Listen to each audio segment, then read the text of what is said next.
আজকের রেসিপি পুরুল চিংড়ি বানাবো, আপনারা দেখতে থাকুন, সাথে থাকুন। দুটো পুরুল কেটে নিয়েছি, দুটো আলু কেটে নিয়েছি, কিছুটা চিংড়ি মাছ কেটে ভেজে রেখেছি। এবার বানাবো, আপনারা দেখতে থাকুন। কড়াইতে দিয়ে দিলাম সরিষা তেল,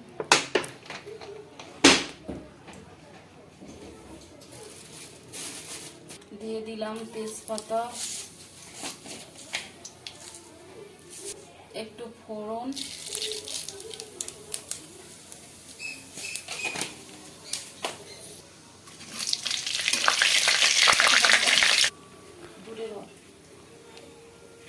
দিয়ে দিলাম টমেটো কোচানো,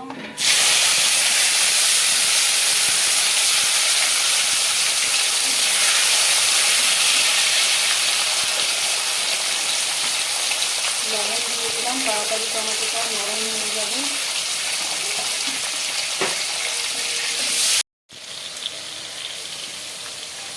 আদা বাটা দিয়ে দিলাম,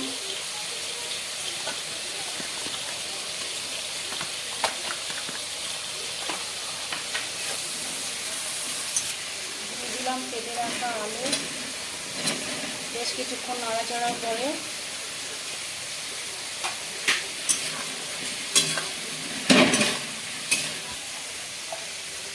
দিয়ে দিলাম হলুদ পরিমাণ মতো,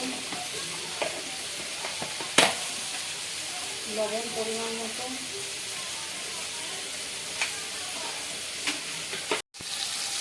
আলুটা মশলার সাথে আমি 2 মিনিট কষিয়ে নিয়েছি।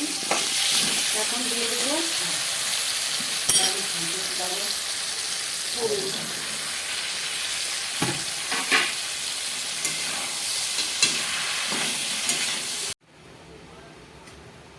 2 মিনিট আমি পুরুল আর আলু সবজিটা ঢেকে ঢেকে কষে নিয়েছি। এখন কষানো হয়ে গেছে, দিয়ে দেবো আমার বানানো মশলা গুঁড়ো,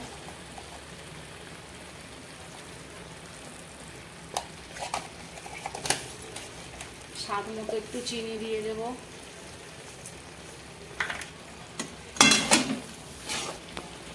আলু 2 মিনিট কষানো হয়ে গেছে, আলু সবজিটা। এখন আমি জল দিয়ে দিচ্ছি,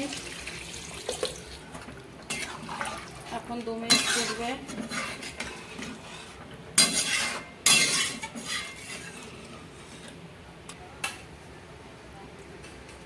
দিয়ে দিলাম ভেজে রাখা চিংড়ি মাছ,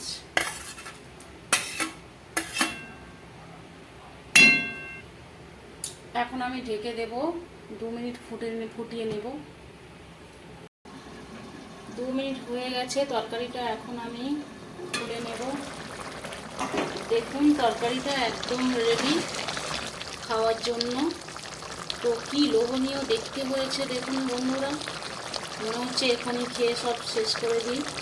এই সবজিটা এত সুন্দর যে একটুখানিতে 1 থালা ভাত খাওয়া হয়ে যায়। আপনারা চট করে বানিয়ে নিন বন্ধুরা আর খেয়ে ফেলুন। আমার রেসিপিটা পুরোটা দেখুন আর চট করে বানিয়ে নিন আর খান।